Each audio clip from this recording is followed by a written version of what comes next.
It was Christmas Day, and the house smelled like cinnamon and pine. The tree stood in the corner, glittering with golden lights, a symbol of everything that once felt warm and beautiful. I had spent the entire morning preparing dinner, trying to make it perfect. I wanted to forget, even for a single day, how distant my wife had become over the past few months. I wanted to believe that maybe, somehow, we could still find our way back to each other. I didn't notice the car pulling up in the driveway until I heard her voice outside.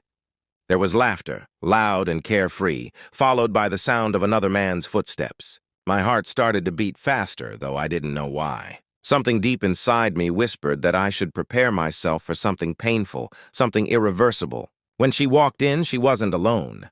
A tall man followed her, holding her hand gently.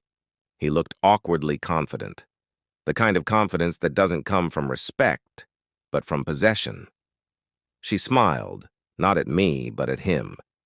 Her eyes had the glow of someone in love, a glow I hadn't seen in years, not even when we got married. My throat tightened. I asked her what was going on, but she just shrugged like I was being dramatic. Then, as if she'd been waiting for this moment all along, she said the words that broke me. "This is Daniel," she said.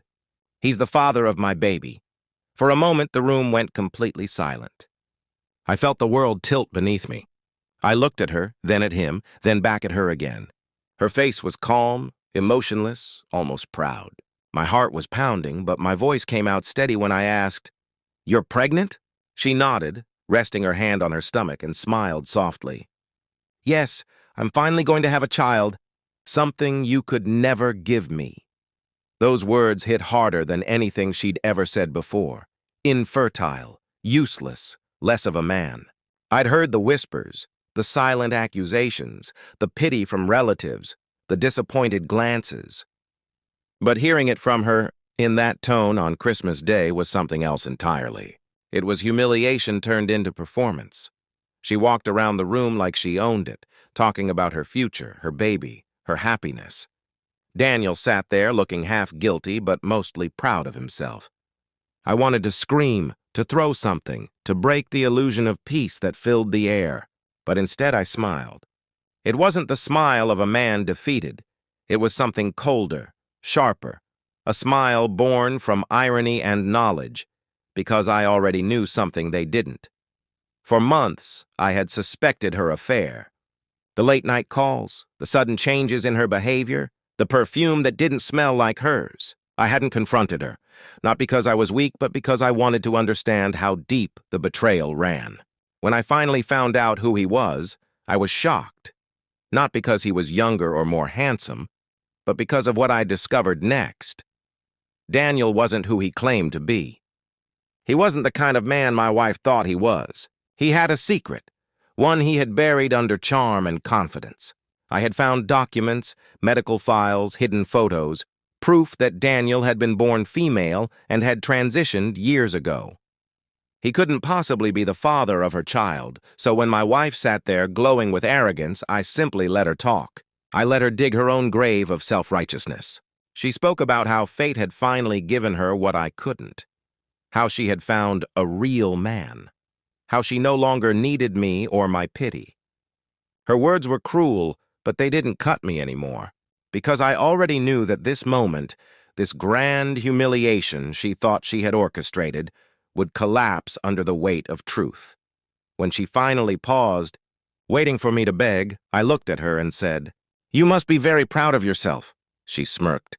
"I am. I deserve happiness, don't I?" I nodded slowly. "Of course. Everyone does. But before you go celebrating, there's something you should probably know." Her smile faltered just slightly. Daniel looked uneasy. I leaned forward, still calm, still wearing that ironic smile. "You said you're pregnant, right?" She nodded again, defensively this time. "And he's the father?" I pointed toward Daniel. "Yes," she said firmly. "Well," I said softly, "that's impossible." Her face twisted in confusion. Daniel's hand slipped from hers. "What do you mean?" she asked. "I mean," I said, "that your so-called father of the baby can't have made you pregnant." The room fell silent again. Daniel looked pale. My wife blinked, her mind racing, trying to understand. What are you talking about? She snapped. I stood up and walked toward the fireplace, the crackling of wood echoing in the tense air. I know everything, I said quietly. About your affair, about your late-night meetings, about the lies. But I also know something you don't. Daniel isn't who you think he is. He's not capable of making you pregnant. In fact, biologically speaking, he's not even a man. Her face went white. Daniel looked like he wanted to disappear. She opened her mouth to speak, but no words came out. The silence stretched until it was almost unbearable. Then, suddenly, she shouted, "You're lying!" I turned to face her fully. Am I? Do you want me to show you the proof? The documents? The hospital records? The old photos? She froze, her lips trembling. Her eyes darted to Daniel, who refused to look at her.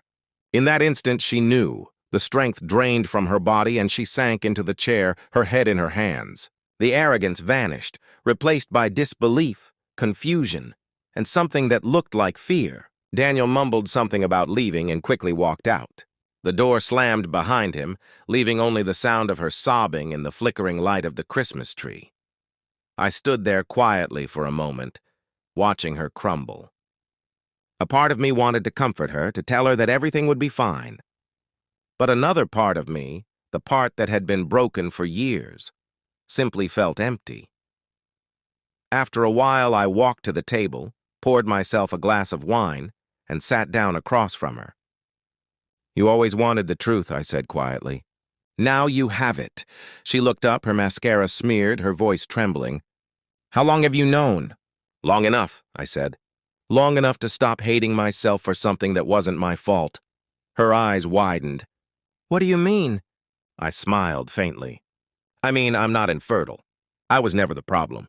I had myself tested again, privately. Everything was fine, but you were too busy blaming me to ever look in the mirror. She gasped, the reality hitting her harder than anything else could. She wasn't just betrayed by her lover. She had destroyed her marriage for nothing. I stood up, grabbed my coat, and walked to the door. Before leaving, I turned back one last time. She was still sitting there, surrounded by the glow of the Christmas lights, her world shattered. Merry Christmas, I said softly, and walked out into the cold night. The air outside was freezing, but it felt cleaner, freer. The snow crunched beneath my boots as I walked down the street, leaving behind the house that had once been filled with love, but had turned into a graveyard of lies. For the first time in years, I didn't feel broken. I felt alive. The pain was still there, of course. Betrayal never disappears overnight. But beneath the ache, there was something new.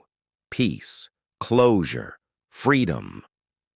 Over the next few weeks, I packed my things, moved into a small apartment, and started rebuilding my life. I didn't tell anyone what had happened. I didn't need sympathy or validation. I just needed silence and time. Slowly, I began to find pieces of myself I'd lost long ago.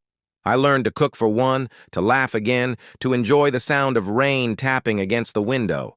I went back to the gym, reconnected with old friends, started painting again, something I hadn't done since college. Every day I grew lighter, stronger, more myself. Sometimes late at night, I would think about her, not with anger, but with quiet acceptance. She had chosen her path, and I had chosen mine. Life has a strange way of balancing itself out, even when it takes time. Months later, I heard through a mutual friend that she had moved away. The pregnancy had been complicated, and no one knew who the real father was. She had vanished from everyone's lives, perhaps out of shame, perhaps chasing another illusion. I didn't ask for details. I didn't need to. Christmas came around again, and for the first time, I didn't dread it. I decorated a small tree in my apartment, lit a candle, and poured myself a glass of wine. As I sat by the window watching the snow fall, I couldn't help but smile. Not out of bitterness, but out of peace. Because sometimes the greatest revenge isn't anger or confrontation, it's healing. It's walking away without letting the scars define you. It's knowing that the truth has already done the work for you. That night, I wrote in my journal, the same words that had changed my life. He froze when I told him that his pregnant lover was actually a man. It still sounded surreal, almost poetic, but it was the truth. And the truth, as painful as it had been, had set me free. And that's how my story ended. Not with rage or regret, but with quiet strength. Sometimes life breaks you to rebuild you, and sometimes betrayal becomes the bridge that carries you to the person you were always meant to be.